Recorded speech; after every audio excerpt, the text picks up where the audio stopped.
Скок на трошоците за живот, цените во ноември повисоки, минатиот месец буквално се поскапело. Статистика измери годишна инфлација од 4,3%, повисоко од претходно. Според извештајот на статистичарите, за една година најголемо поскапување од храната има кај зеленчукот од 15,6%, потоа кај млекото, сирењето, јајцата, голем скок на цената има и кај безалкохолните пијалоци, кафето, чајот, какаото, месото, зголемување има и кај тутунот. Кај дел од овие производи е забележано поскапување и во однос на месец октомври.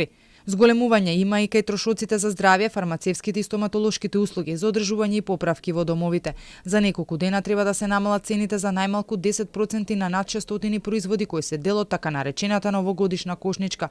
Овој пат со ваквата кошничка е интересно што нема да има казнување, а граѓаните ќе бидат најдобри инспектори.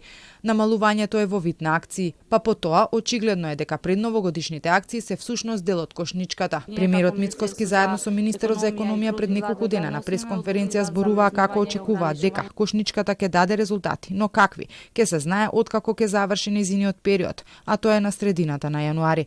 Но веќе може да се забележи дека кај некои производи пред да почне кошничката има повисоки цени. Дел од економистите повторно сугерира дека треба да престане праксата со кошнички затоа што граѓаните нема да добијат ништо.